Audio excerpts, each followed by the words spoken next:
Cari dana corona bikin konser, sementara orang lain disuruh lockdown. Orang lain disuruh karantina. Antum di karantina di mana? Enggak mau di karantina. Disuruh kurung di dalam rumah, masyarakat disuruh kurung. Coba kalau dari pemerintah sampai ke bawah, makanya ada isu tentang vaksin. Saya maunya mengusulkan Pak Jokowi dan Pak Maruf dulu divaksin. Betul apa betul? Karena kecurigaan masyarakat di bawah ini sudah terbelah. Masyarakat ada yang mau, ada yang tidak. Masyarakat jangan terlalu suuzon juga dengan pemerintah, apalagi dengan aparat. Jangan mau kita diadu domba dengan aparat. Setelah ada masalah, pejabat membuang pernyataan, yang ribut di bawah masyarakat dengan aparat. Nah ini kalau sudah begini, lihatlah, ada polisi, ada tentara. Jangan mau kita diadu domba. Baru-baru saya nonton televisi, ulama di Aceh juga barusan ditikam, barusan ditusuk. Nanti lihat ya kalau sudah dibawa dalam persidangan, gila. Saya pikir-pikir, coba nih gila-gila yang begini, pas Yahya Waloni yang ceramah, memang mantan gila juga, ketemu sama-sama gila. Kalau aku rimbas kau dengan meja ini. Ya, dia cari betul ulama-ulama yang memang lembut. Kalau mau cari yang berwatak Umar bin Khattab, baku giling kita di situ.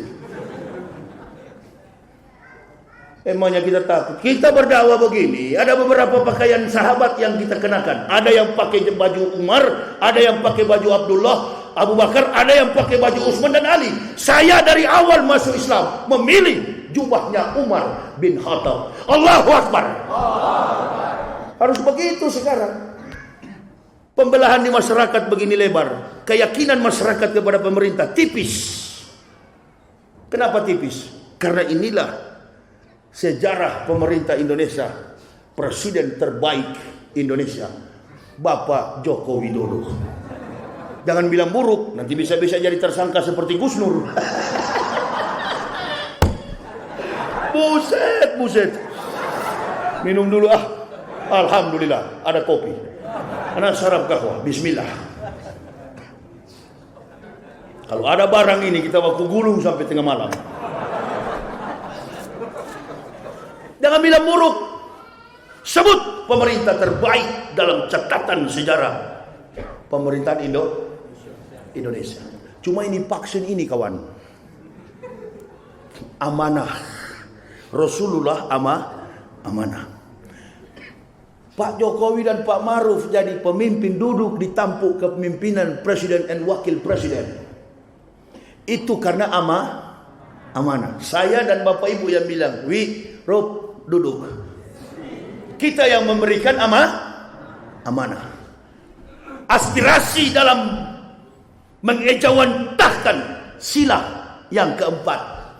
Kerakyatan yang dipimpin oleh hikmat kebijaksanaan dalam permusyawaratan perwakilan. Melalui siapa?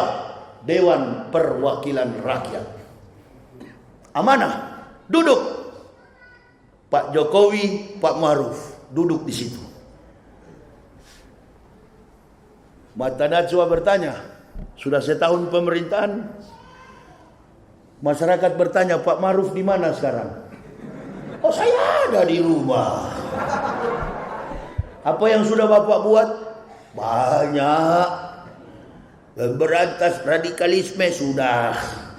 Sebenarnya banyak yang kami buat, cuma kan ada virus-virus ini. Pak Maruf, sebelum ada virus memang sudah ke bawah ini pemerintahan. Indonesia sudah memasuki resesi. Ekonomi kita minus 5%. Hutang makin bertumpuk. Pak Jokowi dan Pak Maruf ini satu mantan kiai.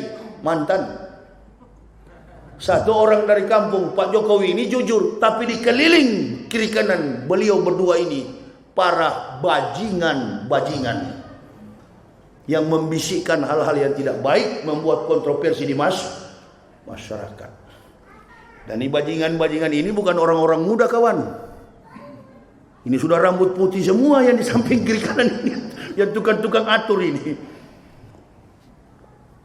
Generasi muda, generasi milenial, generasi abad 21. berpenampilan berakhlakul karimah sebagaimana baginda Nabi sallallahu alaihi wasallam.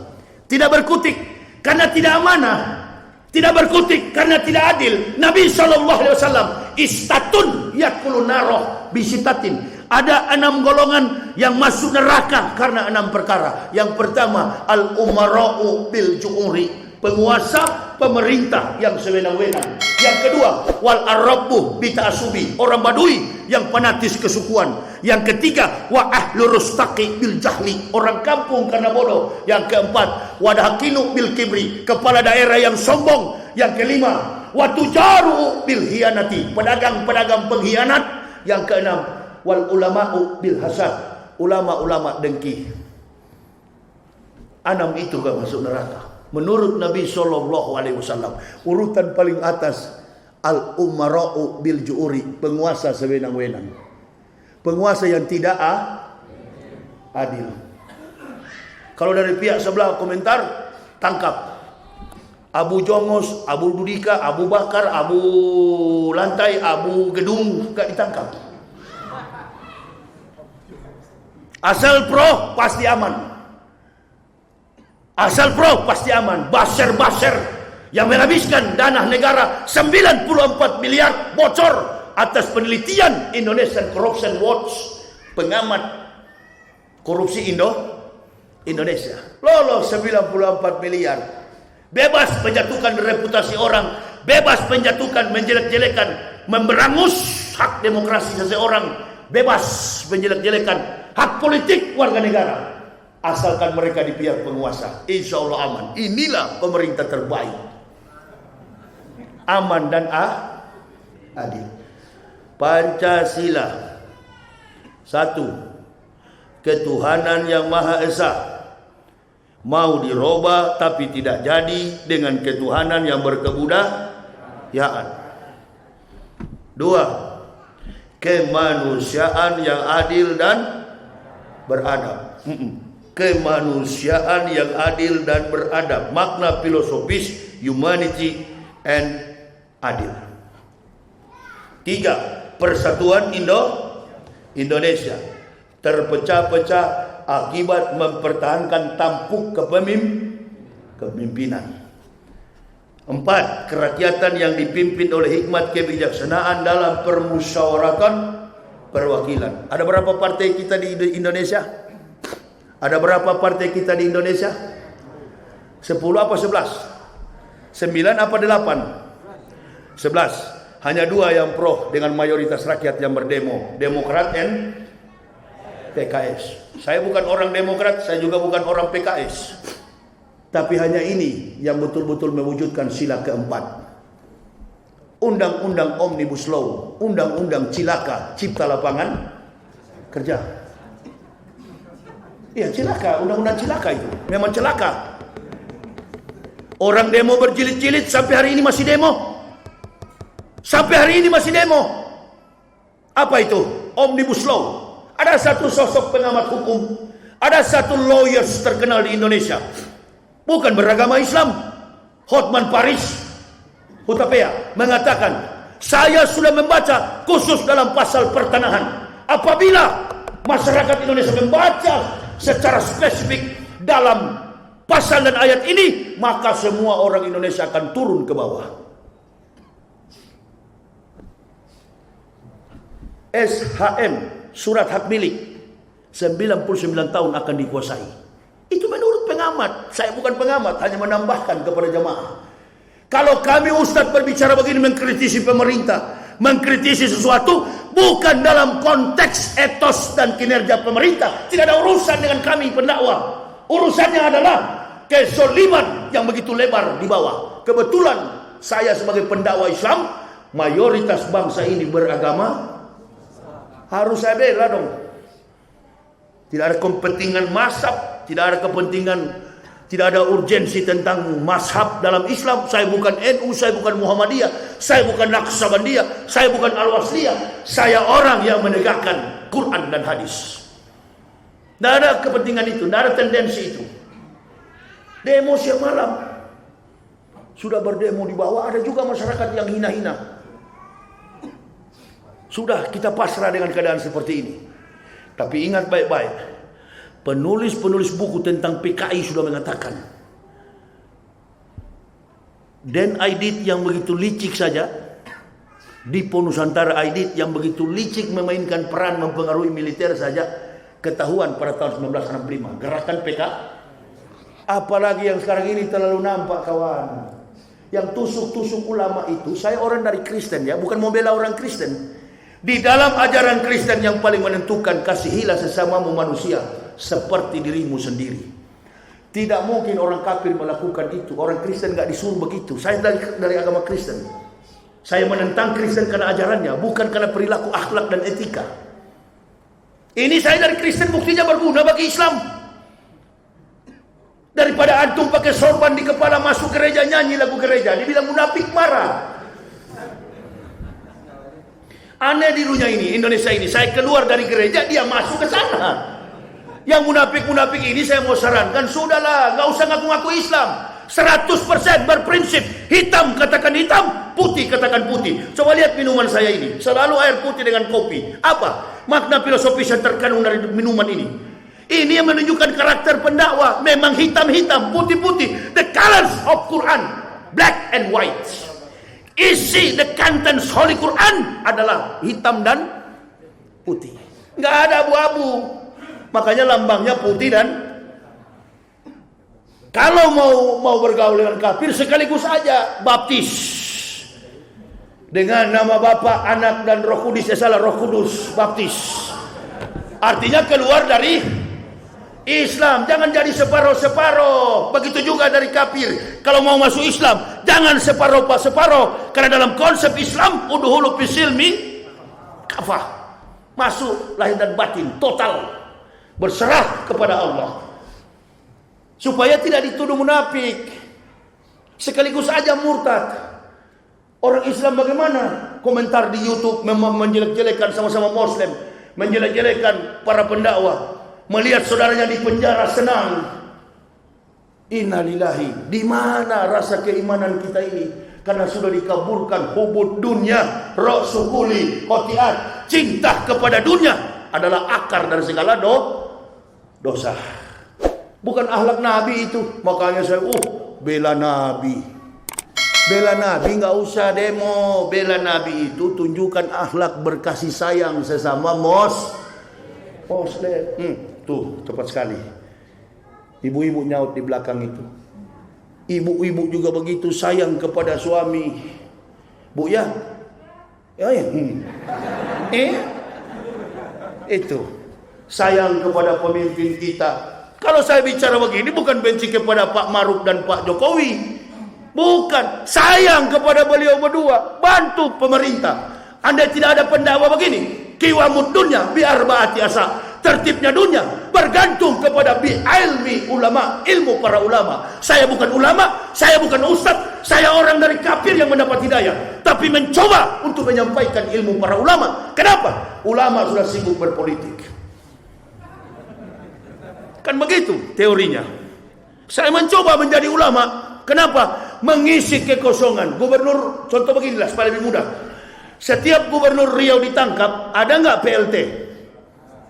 Nggak usah jauh-jauh kasih contoh. Di Makkah, Madinah terlalu jauh, di Amerika terlalu jauh. Di sini aja di Riau, setiap kali gubernur pasti sekolah, masuk pesantren, program doktoral. Di mana? Pesantren penjara.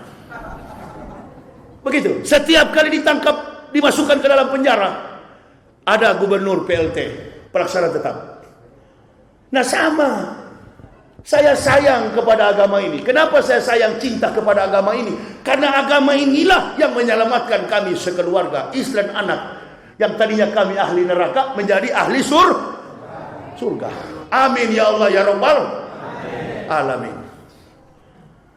Itu Bu, lahirlah Isa ke tengah-tengah umat Yahudi untuk memberitakan akan datang Nabi kita Muhammad SAW. Dengan cara yang spektakuler. Sekarang pertanyaan saya kepada ibu-ibu. Ibu-ibu bisa nggak seperti Maryam, begitu bangun pagi langsung hamil? Boleh nggak? Boleh nggak Bu? Boleh, tapi dipompa dulu. Kalau dipompa baru hamil. Tapi Nabi Isa tidak dalam cara seperti itu. Dengan cara mukjizat. Mukjizat. Maryam kaget, perutnya sudah besar. Maryam berlindung di bawah pokok-pokok korma. Datanglah Jibril, Ruhul Kudus, malaikat Jibril alaihissalam. Ya Maryam, anak di sini siapa? Saya adalah malaikat Jibril. Pulanglah Maryam, sehelai rambut di kepalamu pun tidak akan terkulai. Pulang. Sebab bayi yang ada di dalam kandunganmu itu adalah rahmat bagi bangsamu dan rahmat bagi manusia yang akan datang. Kalau Nabi Isa tidak lahir, insya Allah nubuah tentang Rasulullah pun tidak akan datang. Buktinya di Al-Quran masih ada sampai sekarang, surat As-Saff itu. Malam ini ibu bapak stop lagi mengatakan bahwa kitab Kristen itu Injil. Kitab Kristen itu bukan Injil. Tale plus superstition becomes nonsense. Dongeng tambah tahyul sama dengan omong kosong. Nah, itu bahasa orang awak di sini. Kitab Kristen itu bukan Injil. Injil adalah Al-Quran, Taurat adalah Al-Quran. Semua kitab yang dibawa para nabi itu namanya Al-Quran. Kama arsalna fikum rasulan minkum yatlu alaikum ayatina wa yuzakikum wa yu'allimukumul kitab wal hikmat wa yu'allimukum ma lam takunu ta'lamun. Hadirnya Rasulullah SAW membawa kitab wal hikmat, Quran dan sunnah. Di dalamnya terdapat kitab Injil. Judulnya adalah Maryam. Jadi kalau ibu bapak mau cari cerita tentang Nabi Isa, jangan cuma Nabi Isa beserta ibunya. Pertanyaan saya sekarang, agama mana yang punya kitab suci yang menetapkan secara historik, sistematis, kontekstualis, teologis, dan rasional tentang perjalanan Nabi Isa, Nabi Musa, Nabi Ibrahim, dan semua Nabi. Tidak ada lain kecuali agama Islam. Judul kitabnya saja Maryam. Kalau di Kristen kan lain. Matius, Markus, Lukas, Yohanes, Timotius, Filemon, Spiritus, Capticus, Stefanus, itu. Ini enggak. Makanya di Islam, bagi orang yang mau belajar Quran, dia tidak boleh menerjemahkan makna Quran itu secara logika. Dia harus merujuk kepada kemampuan berpikir para ulama. Innal ulama warasatul anbiya. Karena konsep pemikiran para nabi dituangkan kepada para ulama. Ulama itu yang bagaimana? Ulama itu syaratnya berat. Ulama itu orang yang berumur 40 ke atas, yang sudah mempunyai komparasi yang kuat antara keilmuan dengan pengalaman. Orang masih muda, masih kecil, umur 30 tahun, 40 belum bisa disebut ulama. Belum, karena pengalamannya masih mentah. Ibarat buah belum masak. Jadi jangan cepat-cepat kita mengatakan orang ini ustadz, orang ini ulama. Belum tentu. Sudah 40 ke atas baru disebut ulama. Rasulullah diangkat jadi nabi umur 40 tahun. Ini umat Islam kebanyakan ini dibodoh-bodohi. Kenapa? Karena orang baru sebut satu ayat saya sudah bilang ustaz. Jangan dulu, lihat dulu bagaimana dia berjuang atas agama ini. Sudah 40-50 tahun ke atas, itu ulama. Antara kemampuan keilmuan dia dengan pengalaman dia menjadi seorang dai mubalik, dia menjadi seorang ulama, barulah dia ditetapkan sebagai ulama. Dan konsep daripada itu jujur terhadap Islam, bukan ulama dipakai sebagai alat politik. Betul apa betul? Itu sifat Nabi SAW. Yang ketiga maksud saya itu, Nabi mempunyai sifat amanah, jujur, tablik, suka berdakwah, tablik, suka berdakwah. Dan yang keempat, fatona, berbudi pekerti luhur. Nah itu, jadi di dalam Islam ini semua ustadz-ustadz punya kemampuan. Ada yang jemaah tablik, yang suka keliling-keliling sholat, nah itu. Tapi kalau ada ustadz di meja dakwah begini di masjid, ceramahnya bidah kafir kepada sama-sama muslim, sudahlah, tinggalkan dia, anggaplah radio rusak itu. Coba nanti kalau ada ustadz bicara di sini, memenang-menangkan mazhab A, mazhab B, dia menangkan mazhabnya sementara umat Islam lain golongannya salah, tinggalkan dia. Anggaplah dia radio rusak. Ini yang membuat kita pecah dalam Islam. Ya Pak Ketua Masjid, camkan baik-baik saya bilang ini.